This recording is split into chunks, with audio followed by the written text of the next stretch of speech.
क्या होगा जब अचानक राम मंदिर परिसर में प्रकट हुए रावण के छोटे भाई विभीषण, जिसे देख मजदूरों के पैरों तले जमीन खिसक गई। ऐसे में जब 22 जनवरी को प्रभु राम का गर्भगृह में स्थापित किया जाना है, अयोध्या 22 जनवरी से लेकर 25 जनवरी तक कई कार्यक्रमों का होना, ऐसे में मंदिर का निर्माण कार्य 24 घंटों चल रहा है। आगे वीडियो में जानते हैं किसी भी मूर्ति की प्राण प्रतिष्ठा क्या होती है। सनातन धर्म में किसी भी मूर्ति की प्राण प्रतिष्ठा बहुत महत्वपूर्ण मानी जाती है।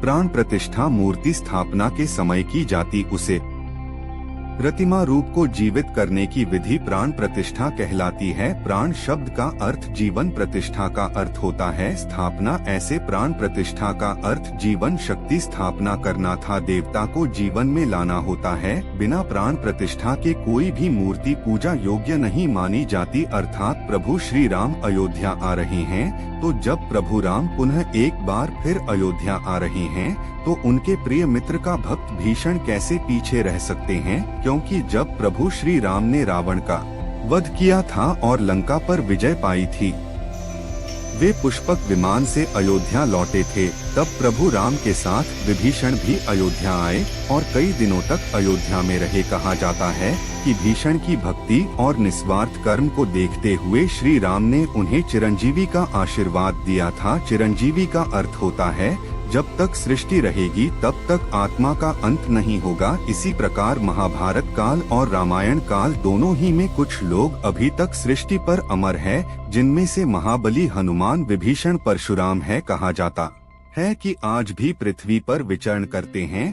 प्रभु राम रामायण काल को खत्म कर सरयू नदी में समा गए और रामायण काल में अपनी अहम भूमिका निभाने वाले सुग्रीव, जामवंत सभी और अयोध्यावासी सभी लोगों ने सरयू नदी में समाधि ले ली। प्रभु राम के वंश को आगे बढ़ाने के लिए लव और कुश ने अयोध्या राज्य का विस्तार किया और शासन किया। कहा जाता है अब जब 22 जनवरी को अयोध्या में रघुराम की घर वापसी है, तो उनके प्रिय मित्र विभीषण का अयोध्या आना स्वाभाविक है। अब हम आपको बताने जा रहे हैं कि किस प्रकार 11 जनवरी की रात 12 बजे मजदूर सो रहे थे, तो उनमें से एक सुरेश नाम के मजदूर को किसी के राम नाम जाप करने की ध्वनि सुनाई दी। उसने अपने मित्र साथियों को उठाना चाहा, लेकिन किसी ने उसके साथ जाने से मना कर दिया। उसने हिम्मत करके प्रभु राम मंदिर के परिसर में जाकर देखा, तो उसकी आंखें फटी की फटी रह गई। जैसे उसने देखा कि कोई दिव्य पुरुष अजीब तरीके से किसी सिंहासन पर बैठा था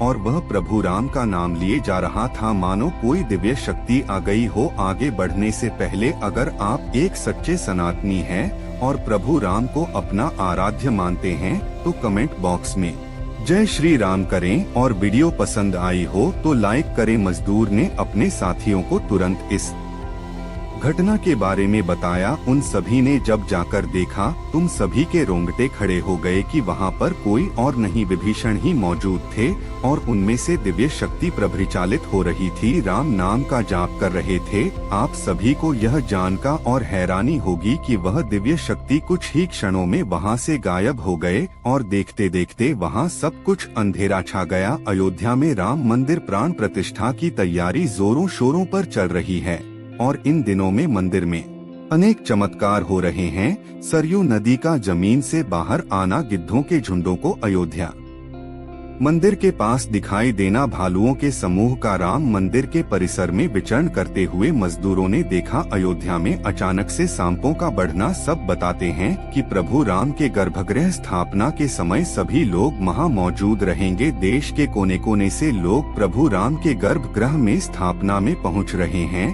किस प्रकार प्रभु राम का यह संघर्ष हजारों वर्षों से चला रहा है और अब जाकर कहीं उसका अंत हुआ। 22 जनवरी को पूरे उत्तर प्रदेश में सरकारी अवकाश की घोषणा कर दी गई है।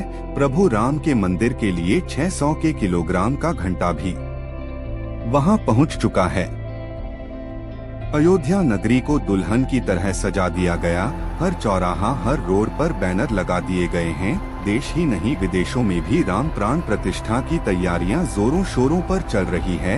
अमेरिका के जर्सी शहर में राम रथ यात्रा निकाली गई। कनाडा हो या ऑस्ट्रेलिया, नेपाल से प्रभु राम और माता सीता के लिए वस्त्र, गहने, चांदी के जूते और फल आभूषण सहित 3000 वस्तुएं आई हैं। कहा जाता है नेपाल के जनकपुर में माता सीता का जन्म हुआ। इस प्रकार माता सीता नेपाल की बेटी हुई और प्रभु श्री राम नेपाल दामाद, बेटी और दामाद के गृह प्रवेश के लिए सभी लोग खुश हैं।